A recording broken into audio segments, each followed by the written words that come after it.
What is good? What is up? It's your nerd Texans Thoughts, and I'm back with another live stream. It's been a minute, but we had to come back, and today we are going to be recapping and grading all of the Houston Texans move this offseason. It's been a busy one. God damn it for Nick Casserole. He's been heating up that oven, man. He has been probably the busiest damn GM this entire offseason. I mean, his phone must be damn glued to his ear. His credit card, his NFL salary cap credit card has no damn limits on it, apparently. He's handing out these deals left and right. I love it. Shout out to everyone who's showing up in the chat. What's good to all my guys? What's up, Tyler? What's up, Matt? What's up, Houston Texans Talk?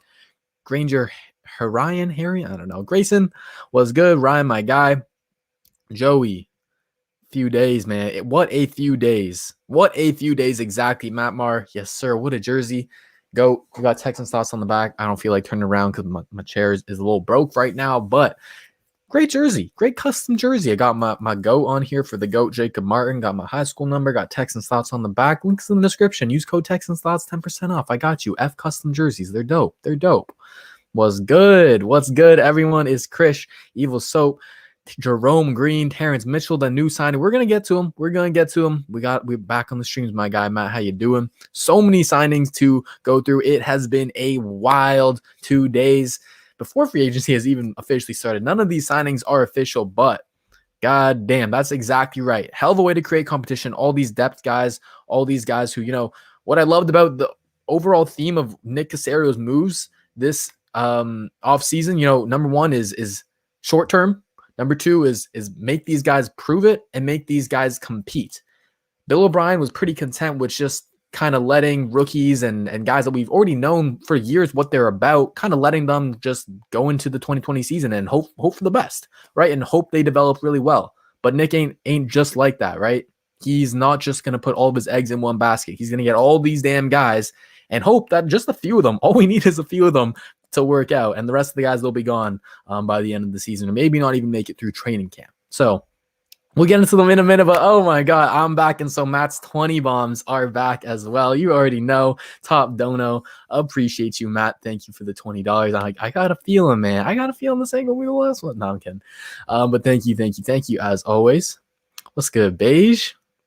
Ooh, yes, sir. Yes, sir. That yellow members badge. Hey, the color changes as for the longer you've been a member, the color changes. He's a real GOAT. Squash casserole. What casserole y'all think? What casserole y'all think I'm giving Nick Casserole right now? What y'all think? He's been climbing up the casserole rankings. I wouldn't say he's perfect, but he's not made like a big splash signing or anything. But he's doing exactly what a GM in this situation should be doing. Right? He's getting rid of contracts who were given to overpaid players that were underperforming, clearing up the cap space, keeping it good for 2022 and beyond, and giving these vets 1 to 2 year deals and making them prove it. They're all highly incentivized contracts too. That's the thing you notice with all these tweets that you're seeing from Rappaport, Schefter, whoever it is, Pellisario, Garofalo. They're always saying the Texans have signed X to this contract up to X dollars. It's always up to. So all these contracts are very highly incentivized depending on however many games they start, etc. So I like that a lot. And because of that, I'm going to give Nick Casserole this nice here cheesy tater tot meatball casserole. Ooh, don't that look bomb, y'all? Don't that look bomb, y'all? It's pretty high up the casserole scale. From the very lows, we got this disgusting ass, gross ass casserole. One step up the green bean casserole, and we still need to find a little something in between those two because it's not fair. But the next step up is the pasta casserole. Looking pretty good there. But then when you add that meatball and the tater tot in there, ooh, and he still got some stages to climb up to. I love this fully loaded cheesy breakfast casserole, or even this dessert Reese's peanut butter casserole. Damn, that looks good. He ain't perfect, but he's pretty damn good. I'm pretty happy with his job so far. So let's keep it up, Nick. Let's keep it up. All right, he doesn't need to make a splash signing. This roster isn't ready for that. He's having to rebuild the roster into a well-rounded one with depth. That is what. And I like that plan. He's doing exactly what he should be doing right now. Yes, sir. Agree with the casserole. Thank you. What did Ryan say? Is false and confirmed false. So yeah, there was I forget, someone on some big reporter show, he was talking about how the rumors are that Watson wants to go to either San Fran or the Broncos, and the Texans obviously don't want to trade him anywhere in the AFC. He has more preferred places in the AFC, like the Jets and the Dolphins, but it looked like San Fran would be, his number one option. But if it's reported false, I have no idea. I haven't really been keeping up with it, to be honest. It's been too mentally draining, that whole thing. I just wanted to be over with, so I haven't been keeping up with that too much. But what's up, Juries? How you doing? Tyrod Black Visor Fire. All right, let's get into these signings. We got 200 rocking with us in the chat. Shout out to everyone. Hit the like button, subscribe, comment if you are new. Appreciate y'all very much. I'm going to kind of go. Actually, I'm going to go in a very odd order. But we're going to start with three guys. The first three signings, Justin Britt, Mark Ingram, and Marcus Cannon. I guess those are trade. But I made 3 videos on those guys talking about how they fit within the Texans, how they fit with our scheme, and how they're all kind of working towards this revamped and new run scheme. Texans were the worst damn running team in the NFL, and they are trying to become a more cohesive unit that they're all their strengths are working towards the same scheme, and that is a power scheme. So I'm liking that Nick is signing these players and fitting it to what our coaches want to do. And with the running game, we want to be a power running game, right? How do I know that? Because our new tight end coach, Andy Bischoff, he comes from the Ravens. And he is reportedly going to have a big say in the run game. And so he's going to help Tim Kelly there, going to bring that Ravens power run game. And so those 3 signings are going to help with that. So check out those videos on the channel if you haven't already. Now, a big bulk of the signings are special teams guys. And just an overall thoughts on special teams guys, it's hard to get too high on them. It's hard to get too low on them. They're special teams at the end of the day. But it is something that we can work to improve on. We were 5th in special teams DVOA in 2019, but then we took a step back in 2020. We got down to 20th. So, look, we are the Texans. We are not the most attractive destination right now. We're not going to make those splash signings, but we can get these guys to improve the special teams asset of the game, and that's important as well. So, Andre Roberts, I would give that an A grade. I think he is one of the better returners in the league. He's a 3-time Pro Bowler, 1-time All-Pro. He's going to be very, very solid for us. No more DeAndre Carter. Can we get some for no more DeAndre Carter returning kicks? That's going to be great for sure. Roberts is a good kick returner. Yes, sir. Exactly. So I like Roberts.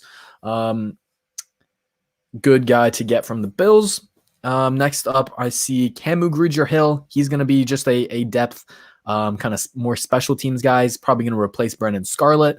I think it was Ian Rappaport tweeted out that he's one of the better coverage linebackers in the league. And he didn't mean coverage as in actually zone coverage, man coverage. He meant special teams coverage.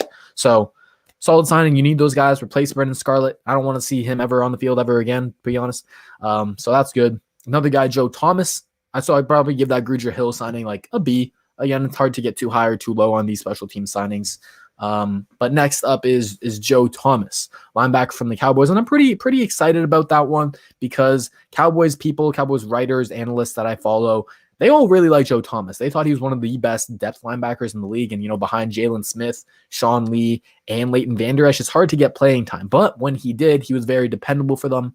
And the main thing with him that we'll see with this theme with these linebackers is he's a bit smaller, a bit undersized, but he's super fast. And he's reportedly good in coverage. I got to go watch his film, and I'll show y'all how good he can be in coverage in a future video. But that's the word on him. So I like that sign and give it like a B+ for Joe Thomas.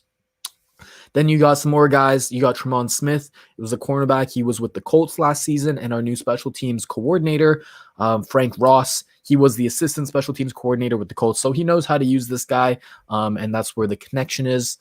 Next up, I'd probably give that one a B for Tremont Smith. And then we've got Terrence Brooks. So he's a safety for the Pats. Special teams guy, again, he's never really started games, just been a special team guy. I give that maybe a C just because I'm a little worried about all these Patriot guys having that connection, but it is just special teams at the end of the day. And then the last main special teams guy that we signed is Chris Moore. He's a wide receiver from the Ravens. He's supposed to be pretty fast, but I think he's going to be mainly a special teams guy. He's got that David Culley connection. So there you go on the special teams guys. What's good, Chef Abdul? It has been a minute. Let's answer Andy Pfeiffer's question because he's a Texans Thoughts team member. If you want your question answered, pronto, hit the join button in the description. He says, what do you think Chad's role will be provided we sign 1 or 2 wide receivers? I think what they're doing is exactly what they should be doing. What smart teams do is they don't bank on these young wide receivers who have shown some potential, but don't have a big sample size for you to really depend on them. I liked what I saw out of Chad Hansen in the last 3-4 games, but it's 3-4 games at the end of the day. You can't just be banking on that. So I think he's going to be wide receiver, 5, 6. He's going to be fighting out that edge of the roster and in training camp for a position. And I like that. More competition means we're going to get the best guys at the end of the day. Texans have a need for speed, man. Speed's the name of the game, man. According to Cowboys fans, Joe Thomas was the best linebacker. That's what I'm saying, y'all. Cowboy fans love Joe Thomas. That's a very underrated pickup, in my opinion. I agree. I hate to see it happen, but it's at the point where it needs to. Oh, Andy Bischoff said that? Oh, dang. What's good, Agassi, Vols? I'm doing all right. All right. Oh, we got more. Matt Mars says Shaq or Charles starting at left end, or do you think they will switch every now and then? I think Shaq will be the starter. I think right now it's Shaq and Charles on the edge, and they're going to rotate in Grenard and Martin and whoever else they sign. That'll be my best get. I like Pharaoh Brown. We need it with our power run scheme. We need tight ends who can block. Beggars can't be choosers, man. We ain't going to get the perfect players who love football and are also good at it. What's good, Roberts? What's good?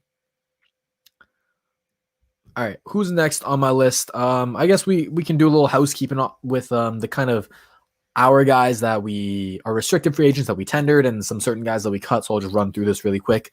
We tendered PJ Hall with a shout out to GM Fanatic, but we tendered him with a original round tender, which means whatever round he was drafted in, that's the tender we gave him. And so he was actually a second round pick. So technically we give him a second round tender, which means that we pay him $2 million.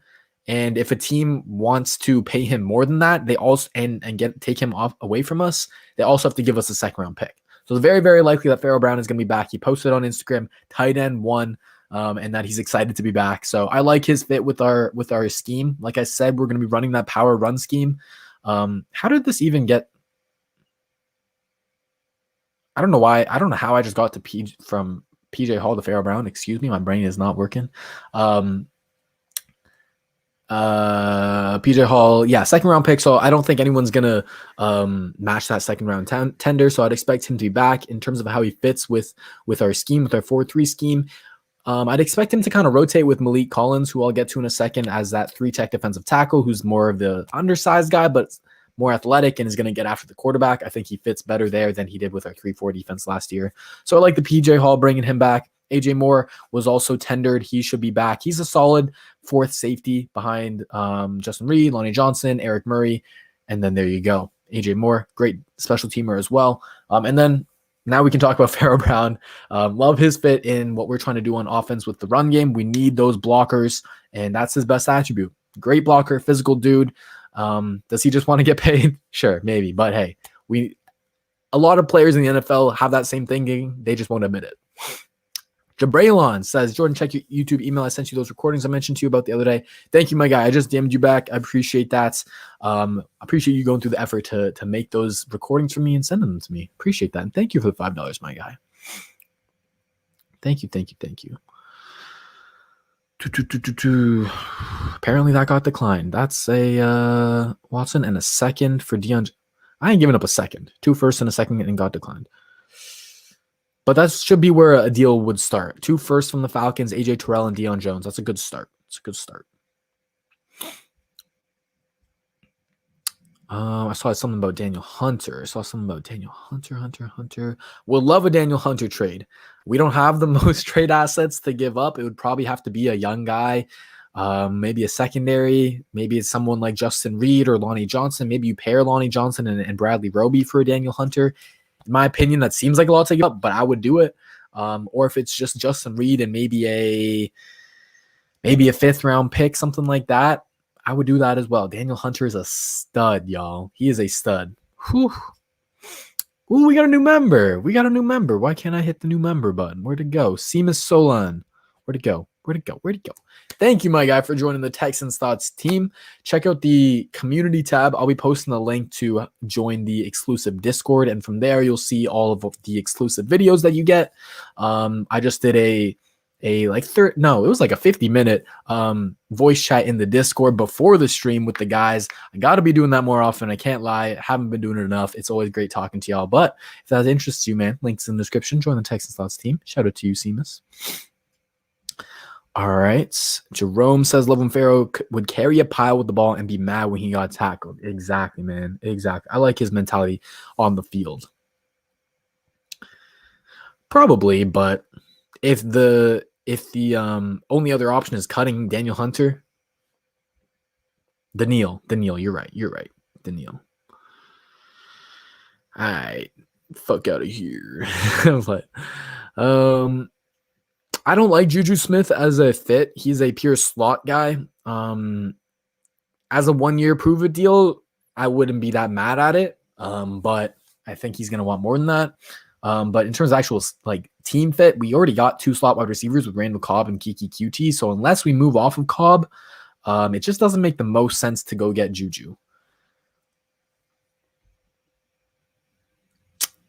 Dan the man, how you doing? It's been a minute, my guy. But he says, for £5, I always forget. I'm horrible.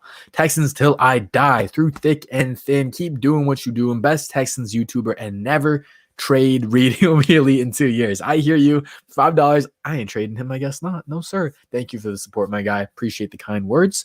And happy that you are able to support from so far away. Really love my international viewers. Thank you. I would cut Fells. I think they're going to try and get anything they possibly can for guys like him, guys like Brandon Dunn, Zach Fulton, Whitney Merciless. But it might have to come down to it where they do cut him. I agree. Charles Menuhe and Reed for Hunter. Would you do it? Let me check out Daniil Hunter's age and contract real quick. Age and contract, because that's going to be the important thing. He signed a 5-year, $72 million deal a while back. He's 26, so he's young. He's got 3 more years on his deal at $17.5 million, $17 million, and $14 million. He's 26. He's 27 right now in 2021. You get him for those 3 more years. It's tough because Reed and Omenihu are your young guys who you hope that they can develop, and they fit more of your rebuilding timeline if that is the timeline that we are going with. But hey, if you have some sort of sense that us improving the roster right now is going to bring Deshaun Watson back, you go get a stud pass rusher like Daniil Hunter that has 3 more years on his contract and is still just 27. Hey, that's a good move, man. If you're able to guarantee that brings back Watson, you do it 100%. But I don't know how much it would guarantee that, and so I'm a little bit more skeptical on making that move. There's my thoughts. Mike Williams incoming. The Texans are trying to get a wide receiver. They were in the market for Marvin Jones. They gave him an offer. He ended up going to Jacksonville. They're trying to reunite him with our current wide receiver coach, Robert Prince, who was the Lions wide receiver, Robert Prince. And when I was researching about Prince, Marvin Jones quotes came up a lot and they were praising him. So definitely loves that connection, but it is what it is. We're definitely going to have to see another wide receiver, in my opinion, but let's keep it going through my thoughts on the rest of these signings. Let's keep on recapping them.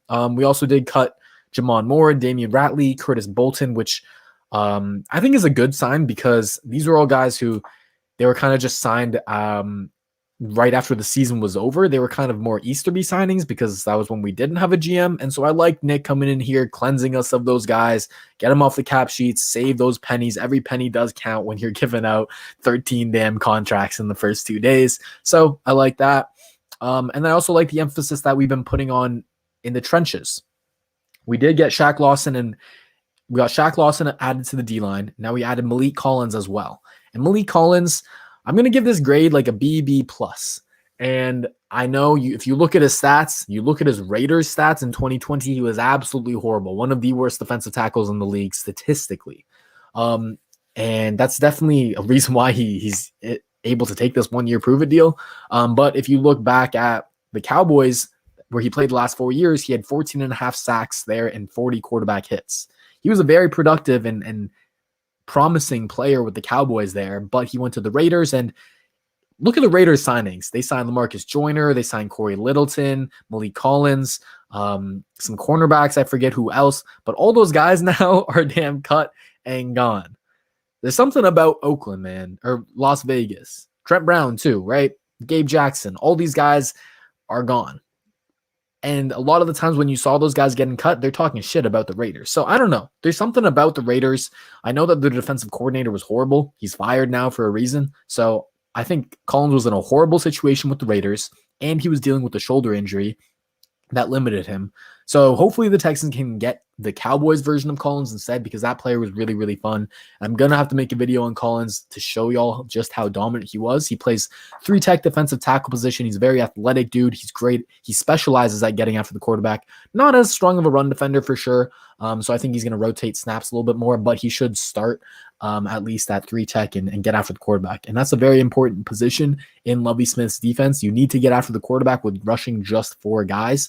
And everyone thinks about the edge rushers as your main pass rushers, but interior pressure from defensive tackles is much harder to avoid for quarterbacks. Think about it. When you have pressure coming from the edges, you can step up into the pocket if your pocket is clean, if your interior is good. But if you have those guys who are disrupting the interior, your Chris Joneses, your Aaron Donalds. Now, I'm not saying Malik Collins is those guys, obviously not, but you need interior pressure nowadays. So I really like that pickup. Very, very good for what we need from our defense. Looking through y'all's comments. Cornell Power, De'Ami Brown are 2 of my wide receiver guys in this draft class. That's another reason. We'll talk about wide receiver. Let's talk about wide receivers right now. The wide receiver market is kind of fucked right now because for a few reasons. Number one, the Patriots fucked up the receiver market by giving Nelson Aguilar $13 million per year, giving Kendrick Bourne $8 million per year. And so now that value is kind of inflated, and you look at guys like Kenny Golladay, Will Fuller, they're like, if Nelson Aguilar is making $13 million, give me $26 million. And I like it, Nelson Aguilar. I made a video about him, but I like him for $7-8 million, not 13. So that's kind of fucked it up. What's also fucked up the wide receiver market is that it's such a deep wide receiver class. You can get Cornell Powell. You can get De'Ami Brown in like the 4th round, Cornell Powell in like the 6th round. And those are starting wide receivers, man. I love those 2 for sure. So because of that, teams are more hesitant to give out those big contracts. So you see the players, see these other players, they're like, oh, give me a shit ton. But you see these teams, they're like, nah, we're good. We're just going to draft the guy and get pretty good compensation, or not compensation, production out of that. So that's what's fucked up the wide receiver market and has made it very interesting for Will Fuller. I love Will Fuller. I wish we brought him back. I hope we still can bring him back. Yes, he has some risks to him, but with the market depleting, give him a big 1-year deal and let him prove himself and test the market again next year, man. 1-year deals, man, they're low risk. Let's do it. All right, got to go. Love the Texans content. Appreciate you, Caleb. Shout out to you. Thanks for coming through. Damn, we're 23 minutes in already. I'm taking my sweet time to talk about these damn signings. All right, we got a lot of things to talk about. My bad. Let's talk about more in the trenches. So we added Shaq Lawson. We added Malik Collins. We also added Derek Rivers. Now, I want to reserve my judgment on this one because I haven't watched a single snap of Derek Rivers play. So I don't want to give y'all some fake opinion. I don't want to say he's super good or super bad because I don't know him at all. So I don't want to just make shit up. I'm not going to do that to y'all. I'll give y'all educated takes. So let me watch the film on him and I'll see what type of player I think he is, if he's actually worth it or not. But at the end of the day, it's a 1-year prove-it deal. Yes, he is from the New England Patriots. He was their 3rd-round pick in 2017, and he has a very strong connection with Joe Easterby. So this is where my concerns come, and that's why I kind of have his free agent grading as like a C, because Joe Easterby, not only does he love Joe Easterby, there's a bunch of quotes about it, but Easterby officiated Rivers' wedding, and Rivers went over to his house and celebrated Easter with his family. So the 2 are very close, and so that's just what kind of gives me some reason to concern, because I see a lot of these moves, and you hope that Nick is completely taken over, and you see something like that, and it's like, yeah. But yeah, that's my thoughts on Derek Rivers. I do want to watch him and see. I'll get to the cornerback. The last guy in the trenches that we added is Justin McCray. It seems like a depth signing. It was 2 years, up to $7.5 million, something like that. Seems like a depth signing. He was with the Packers in 2017 and 2018 when James Campen, our new offensive line coach, was the Packers offensive line coach. So that's your connection there. Hopefully you can get the best out of him. Stats don't look too good, but stats don't tell the full story. Eventually I'll get to his tape. He'll be pretty lower on my list though. But we do need that depth. We do need that depth. We've got guys competing at guard. That's what this is all about. Create competition. You got Sharping, Cannon, McRae, and maybe or maybe not Fulton. 4 guys for 2 guard spots. Let the best man win. All right, let's get to our cornerback. We'll get to Tyrod Taylor in a second. His water. But the bottle was actually from a dope. It was like a juice bar by day and then bar by night. And so what they did is they put your little mixed drinks into like kind of this juice bottle glass thing. Now I just use it as a water bottle because it's a dope bottle to drink from. Hey, Gonzo the Great. What's good, my guy? One of the OG supporters since I started the channel for $10. He says, fire, Easterby. Man is still a problem. I hate him to my damn core. Trying to move on because you can only hate on a guy for so damn much. I don't really like hating on people, but absolutely right. Fire Easterby. All right. Cornerback. Let's talk about our new cornerback. A lot of people want to hear about him. Terrence Marshall. Terrence Mitchell. Sorry, I'm thinking about the wide receiver in the draft class. Terrence Mitchell most recently played for the Browns. He had a career-high 13 pass breakups in 2020. He allowed a completion rate of 58%, but he allowed a quarterback rating of like 109, something like that, and he gave up 6 touchdowns. So you see some goods, you see some bads. Shout out to Pat Storm. He posted a tweet from when the Browns had Hard Knocks. I think it was 2017 maybe.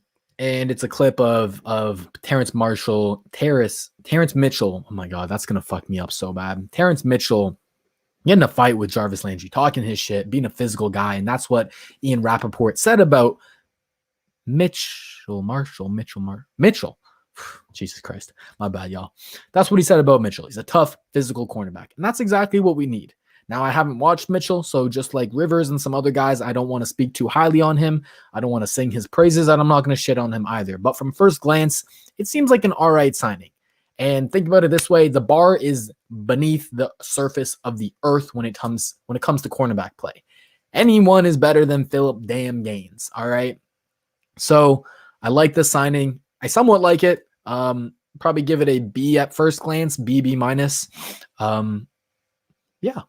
Hopefully he can fit that cover 2.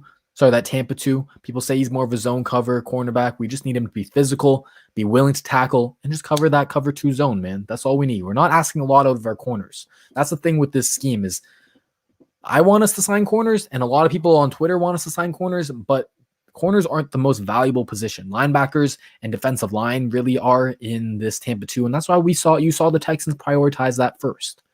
But cornerbacks, they need to have very specific skill set, and so hopefully Mitchell can do that. The expectations don't have to be that high from him. And it's a pretty damn good cornerback class. It is. There's a lot of guys I like in the mid rounds. In terms of the third round, my dream guy would be Ifeatu Melifonwu from Syracuse. He's the brother of Obi Melifonwu, who's that freak athlete. He went to the Raiders and he was basically a bust. But he's a much better player. He's actually technically refined. He's a cornerback, not a safety. He is damn good. He's perfect for this scheme. He's long, he's tall, he's physical, got good ball skills, he can tackle. Love him. Some other options later are Benjamin St. Juste out of Minnesota. I like Trey Brown out of Oklahoma, Trey Norwood out of Oklahoma.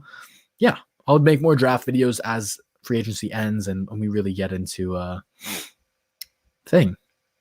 Adoree Jackson and Malcolm Butler, both those Titans cornerbacks could be guys that we look at in terms of signing because those are guys who are cut by their team, and guys who are cut by their team don't factor into the comp pick formula. That's been a big emphasis for Nick Caserio, is trying to get a comp pick for Will Fuller if he does in fact leave. So that's why you're seeing a lot of these smaller deals, guys who aren't going to spend a lot of money and don't count towards that comp pick formula. And so Adoree Jackson would be a great upside bet to take. He had some good years with the Titans, but I think they're trying to go in a new direction and they want a different type of player at that cornerback position. So I don't think he fits that well because he's not the most physical guy. He's not the best tackler. He's more of a man cover cornerback. So I don't love the fit, but he's a talented dude. He's super fast. And so he's worth a shot. Sorry, I'm seeing someone got signed, but it's no one from the Texans, so don't worry. All right. In terms of Garyon Conley, he's not the greatest fit with the Texans as we move from – he's a great man cover cornerback, but now we're trying to do zone, and that's just not his specialty. So unfortunately, as much as I think highly of the dude, I don't think he's going to be back. Yeah, Witherspoon was one of my top guys, Beige. It's a good fit for them. He's going to ball out for them. All right, let's get to – we got 2 more signings to go, and one of them is my absolute favorite and someone that I didn't know anything about, but he's a great example of why you got to look at the film, man. Why you got to look at the film. Kevin Pierre-Louis. I'm sure damn near half the fan base didn't really know who he was, but shout out to the people who did. A lot of people did get at me on Twitter saying that, hey, this dude's actually good. This dude can cover. Check him out. You're going to love his film. So shout out to you for that. And I did. Last night, stayed up, watched his first 2 games of 2020. He had 20 tackles in his first 2 games. And this dude flies around the field, man. Kevin Pierre-Louis of the Washington football team. He played weak side linebacker for them, and he even played star. And star is an important position in our scheme, and it's what it is as a big nickel. So instead of a cornerback, sometimes you have this kind of cornerback, safety, linebacker hybrid guy. And that's what he played for Washington football team, where he's out wide. He's kind of lined up over slot wide receivers, and they don't need you to stop the run, but they need you to play the pass. And that is what he really excels at. How old is he? I think he's relatively young. Kim Pierre-Louis. Age. Oh, he's 29. Okay, he's not that young. Never mind. 29 apparently, but it's a 2-year deal, so that's perfect. What I liked about his film is that at the weak side linebacker spot, what Zach Cunningham plays, he plays like Zach Cunningham, man, where he's going to chase down runs from the backside, and he has that sideline to sideline speed to track down runs. That's really fun. He's got good play recognition where he sniffs out where plays are going really quickly. And he's also very good at getting depth in zone coverage, which is exactly what we need out of these Tampa 2 linebackers. Very good at running all the way back, getting depth and tracking routes behind him, actually turning his head and seeing what routes are behind him and closing that gap to make it harder for a quarterback to throw to them. So I really like that about Lewis, and he's really the quintessential, like, Nick Caserio is really listening to what the coaches want and trying to have that shared vision. Having that shared vision between the coaches and the GM. It's crazy to think you don't need the head coach to also be the GM for that to happen. But Caserio's on the same page as Lovie Smith, Tim Kelly, David Cooley. I see it. And so I like that a lot. Who do you think is going to start at us for the linebacker positions? I do think it's going to be, hey, this guy played with Kevin in high school. He's a beast. He's a fast dude, man. He's a fast dude. I think the starters are going to be Kirksey and Cunningham. And then the thing is that the other guys we signed who I like, Joe Thomas, Kevin Pierre-Louis, they're all more of weak side linebackers. Kirksey's going to be your Mike. Cunningham is going to be your Will. And then, so I don't know what's going to happen there. They might opt to not use a Sam and use this star position like I've been saying instead with Kevin Pierre-Louis. That could be how they go, and they play the pass a little bit better. But those 3 guys are going to be our main linebackers. Kirksey, Cunningham, and Pierre-Louis. And then Joe Thomas should be like linebacker 4, rotating in and out on passing downs. I think on passing downs, the main 2 linebackers that you're going to see on passing downs are going to be Pierre-Louis and Thomas. And then next up is probably Kirksey, because Kirksey has his limitations in coverage, but he's good at playing that middle zone and just getting really deep and having the speed for that. But he's not good at covering short and intermediate stuff. He doesn't have very good change of direction. So I don't expect him to be out there too much. And same with Zach. I think mainly you're going to see Pierre-Louis and Thomas. That's dope. How do you see Lonnie fitting in on this team this season? As of right now, he's the starting strong safety, and I like him in that position. As a 2-high safety, he doesn't have to worry about the entire center of the field like they were forcing him to do last season. He brings that physicality and toughness that you need out of the strong safety. Let's see him develop, man. Give him time. Give him a year, even 2 years to develop at safety, man. It's learning a whole new position. We got to be patient with him. I don't think he stops you from upgrading the safety position, but he should be penciled in as the starter right now. All right. Now, for what y'all probably all came here to talk about, and that's Tyrod Taylor.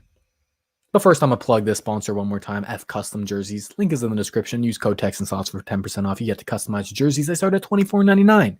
You have football, baseball, basketball jerseys. You can even do hoodies, right? Whatever you want. Start at $24.99. Use code Texans thoughts for 10% off. Not bad. All right, now let's get into it. Tyrod Taylor. I do believe Conley is going to be going, unfortunately. But Tyrod Taylor, and I really like this signing. I think this is a very smart signing by Nick Caserio because it is the ultimate insurance policy. It is a good signing for so many different reasons. Number one, he can be your starting quarterback if Deshaun is traded, which, as much as it pains me to say, that is likely the most likely situation. So he can be that guy for you. Or he gives us a decent starter if Watson actually sits out and we don't trade him. He gives us someone to, be that bridge quarterback, right? And you can still tank with Tyrod. I see a lot of people saying that Tyrod's good enough where he's not going to get us the first overall pick. Think about it this way. With Deshaun Watson, we still only won 4 games. The gap between Deshaun Watson and Tyrod Taylor is still like 1-16, 2-14 bad. Sorry, 1-15, 2-14 bad. He's not going to, he's a good quarterback, don't get me wrong, but the roster hasn't improved enough to where he's going to be winning us 4 or 5, 6 games. All right, so he's good whether we trade Watson, whether Watson sits. And in that sense that we do trade Watson, or if he does sit and we draft a rookie quarterback, either of those scenarios, Tyrod Taylor can be the perfect veteran quarterback so that we don't need to rush your Justin Fields, your Zach Wilson, your Trey Lance. Those guys are very high ceiling quarterbacks, but they're all pretty raw. And I don't want to rush a quarterback into a situation where the team around them isn't too strong and they got to carry a team like Deshaun Watson had to do. So let Tyrod Taylor start the first 4, 5, 6, 7, 8 games, however many games it takes until you feel that rookie quarterback is comfortable enough, is developed enough, and is ready for the moments. Tyrod's going to be perfect for that. He helped play that role for the Chargers this past season before he got injured for Justin Herbert. And he has that connection with Pep Hamilton. So I'm very excited to see what those two can do. David Cooley was also his position coach in 2017. So they have a lot of connections. They know each other. They have a good rapport together. And so I like that a lot. And I really like the Pep Hamilton connection, man. God damn. It's going to be fun. It's going to be fun. Pep Hamilton for head coach. Last thing I want to say about the contract with Tyrod Taylor is it's a highly incentivized contract. So I know initially the number was $12.5 million, but the actual guaranteed base part of the salary is below $6 million. So that's really damn good for a backup. And the only way it gets to 12.5 is if he starts a certain amount of games. That's what my guess is, at least because of this whole situation. And so what's most likely is going to happen is say his incentives, they start to escalate. Say it's after 8 games, for example. After 8 games, each game more than that than he starts, he earns an extra $750K, $500K, or whatever. Probably right before that escalator starts to happen is when they're going to start that rookie quarterback if they are ready. And so you're not going to likely see Tyrod Taylor make that full $12.5 million. So I like that deal a lot.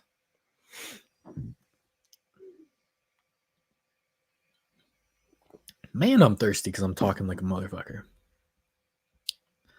We are going to be running 4-3 as people in the chat be saying. And I'll have to put together a video showing how all these pieces fit together after free agency, after the draft, how it fits together in Lovey's scheme, and what we should expect. I'll definitely be making that. All right. Joris says, you think we're going to have enough? You think we're going to have to move on from a good player, Tunsil, Zach Titus, to fit cap space? No, we're definitely not. I don't expect us to move on from a guy like Tunsil or Titus or Zach. I think the names that are going to help us create cap space are potentially Bradley Roby, but more likely Whitney Merciless, Zach Fulton, Brandon Dunn, and Darren Fells. Those 5 names. Those are the 5 names to watch. I like Trey Lance, man. I like Trey Lance a lot. He's going to be raw. He's going to need some time, but hey, that's what Tyrod Taylor's here for, y'all. That's what Tyrod Taylor's here for. Tyrod Taylor, I'm telling y'all, is going to be a really fun guy to root for, a really fun guy to cheer for. He's an amazing veteran, a great person, great leader. And he got that dark visor, y'all. He got the drip. Damn. So I like him a lot. Overall, man, overall thoughts on free agency the first 2 days, I like it. I like it. It's better than I thought. I'll be the first to say I didn't have very high expectations of Nick Casserole, but he's doing his job. He's doing what he's supposed to do. He's sticking to the script, signing these 1 to 2 year deals for prove-it guys. And there are some guys with good high upside, like Shaq Lawson, like Malik Collins, like Kevin Pierre-Louis. So I like those signings a lot. And as I dive into more of the guys like Terrence Mitchell and Joe Thomas, I think I'm going to find some more guys I like. But overall, you can't say the roster hasn't been improved since the end of the season. The bar is so damn low from what we've seen as Bill O'Brien as a GM that Nick Casserole looks like this damn god, right?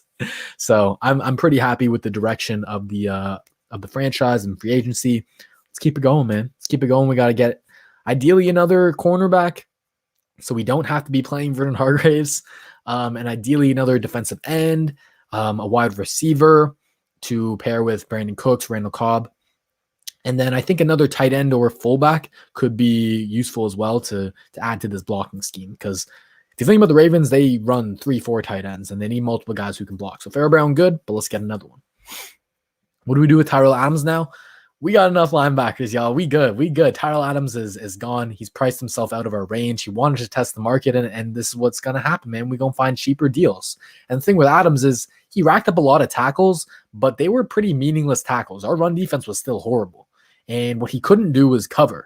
And that's the number one thing that we need this offseason. So we replaced him with cheaper players who are a better scheme fit. I'm pretty happy with that. Sorry. All right. Don't forget number 57. He gone. He gone, ladies and gentlemen. Thank God. Thank God. Please. Please. Yeah, I just talked about Terrence Mitchell. Rewind it. Last 5-7 minutes? I don't know. No, probably like 10 minutes. Tyrod the man. What's up, Mike G? How you doing, my guy? I want Fields. Been watching him since senior year in school and love to see him in H-Town. I love Fields. I like Fields a lot. I like all the quarterbacks. Honestly, you can't really go too wrong with the quarterbacks. You're splitting hairs between them all. So whoever is the best worker, whoever wants to be great the best is who I want. That's what it's going to take. It's the intangible. It's the intangibles for me. Dead Shred 9 says, what do we expect out of Will Fuller minus chemical assistance? We know Watson won't play for sure without him on the field. Thoughts? What's the plan? So the original plan was not to tag him, and I don't think that they'd also either want to do a long-term deal because of the whole injury stuff, because of the PED stuff. So Will Fuller's going to go test the market, right? But now the market is kind of crashed on wide receivers. It's very questionable for a lot of reasons. And so I think Will Fuller isn't going to get that deal that he's going to get, that he was hoping to get, unfortunately. Because you look at a team like the Packers, who did they sign? They signed some wide receiver, but he was their main guy, right? Also, the main destination. Same with the Jets. So their top destinations are kind of falling off now in terms of actually going after him. So the longer this drags out, in my opinion, the more likely it is that he could come back. I'm holding on to that chance. Give him a big 1-year deal to prove himself. Maybe it's not actually called the franchise tag because the deadline is passed, but it essentially works as the franchise tag. Give him that 1 year to prove himself, man. I would love it, man. We need that wide receiver one, man. We are not going to really feel the loss of Will. We're not going to appreciate Fuller for what he actually is until he's gone, man. That's what I've kind of accepted. But yes, sir, we need a quarterback who wants to be legendary. Do we lack even more run stop with all these coverage signings? That's a great point. From the linebackers, yes, we do. Obviously, you need faster, smaller, more undersized, athletic coverage linebackers to make Lovie Smith's system work. But these linebackers who are 6 foot, 6'1", 230 pounds, don't play the run very well at all. That's not Kevin Pierre-Louis's strength. Christian Kirksey's all right at it, but it's not Joe Thomas's strength either. So to protect that, what you need to do is need to get really good defensive tackles, really good defensive ends who can play the run. Shaq Lawson is a very strong run defending defensive end, but we need more. We definitely need more. We need that one tech defensive tackle who's going to wreak havoc up the A gap, who's going to eat double teams and just create havoc up front. We definitely need that. I agree. Tommy Gove says, I have a feeling the Bears are about to make a huge push for Watson now that Seattle told them no, sir. They should, man. They should. I think Nick ain't picking up the phone, though. Not until the draft. Not until the draft. Let me drink some more water. Whew, goddamn. All right. We're going to transition into the portion where I just basically answer y'all's questions and have a good time. But what I wanted to talk to y'all about first is a new partnership opportunity that I have coming up that I'll be able to help y'all out with, and it's called Symbol. And what it essentially is, if you don't know, it's essentially investing in a sports team, not betting on whether they will win or lose a game or someone's going to win MVP or whatever not. You can actually, it's essentially like buying shares in a team, but it's not like that at the same time because they are their own company. They have their own things. But it's essentially investing into a sports team and say, you know, that the Kansas City Chiefs are going to be a damn successful team, right? They got Patrick Mahomes locked up for the next 10 years. You're going to invest in them and you're going to damn earn money from it too. So this company is really priding themselves on, you know, they see that sports betting is very tough to actually make money, but they open up their own app, their own investing service where it's all geared to trying to help you to make money. And so football, basketball, hockey, baseball, all the sports, whatever, you can invest in your favorite team, or you can invest in a team that you really think is going to succeed well in the future. And so I'm going to have a partnership opportunity with that coming up for y'all called Symbol. Don't sign up and purchase stuff just yet. You'll use my code and I'll help you all get a discount for that for sure. But just be on the lookout for that. It'll be coming in the next 2 weeks, probably, maybe next week. But yes, sir. High quality H2O, high quality 420. Okay, yeah. Do we go for the Lions nose tackle Shelton they cut?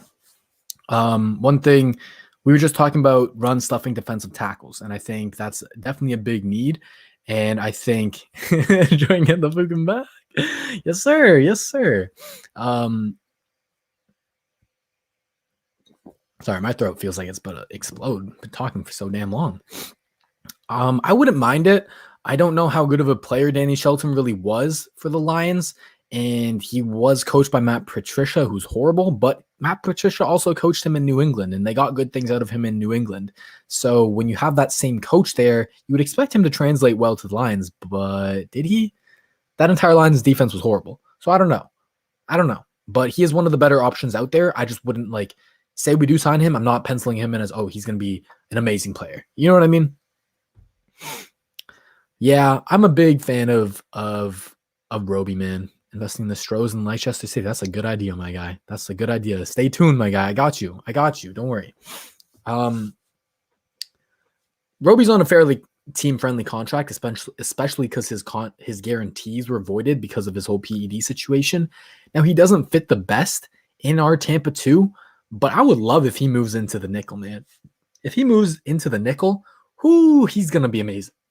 I'm burping like a motherfucker. Damn, I keep getting these notifications, but it's not the Texans signing anyone. Nick's tired. Nick went to bed. But yeah, I don't want to see him go, man. I like Roby a lot. How do you see Zach Cunningham in this new 4-3 scheme? He's going to be the 4-3 weak side linebacker. And we need to sign better defensive tackles to help him out. I don't think he's going to be playing a lot on passing downs. That's why we signed guys like Kevin Pierre-Louis, guys like Joe Thomas. But in the run game, man, you got to help him out. You got to get him to a defensive tackle. But he fits fine. He fits good in the 4-3. I could see it. Shaq Lawson's an underrated player, man. I would not mind Sue at all. Sue would be a great veteran stopgap option. It sounds like the Bucs are talking about bringing him back, but if we can make a push for him, man, yes, sir, go for Sue. Emmanuel Sanders would have been such a great fit. We need that wide receiver, man. Because Brandon Cooks, he had a 1,000-yard season, man, but he had that 1,000-yard season because Will Fuller was taking a lot of the pressure off. And he's going up against quarterbacks 2s instead of cornerback 1s. Well, Brandon Cooks as a wide receiver 1, I'm not as confident in. He's one of the better wide receiver 2s in the league. Do not get me wrong. But we need that guy to complement him. And I don't think we're going to go get a wide receiver 1, a guy like Kenny Golladay. But you just need someone else to help take the attention off him. And so get another high level wide receiver 2. Emmanuel Sanders would have been freaking perfect. John Brown is still out there, I believe. I don't think he's signed yet. He would be a solid option. AJ Green, maybe give him a prove-it deal. Des Bryant could be someone as a prove-it deal. John Ross got picked up by the Giants. I'm not too confident in Cobb. Cobb's going to be in the slot as well. So you think about your outside wide receivers. Last year we had Fuller. Last year we had Cooks and then Cobb in the slot. And so think about a team like, what's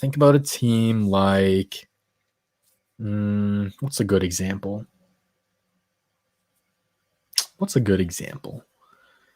Think about a team like you're going up against the Bills, right? You had Fuller versus Trey White.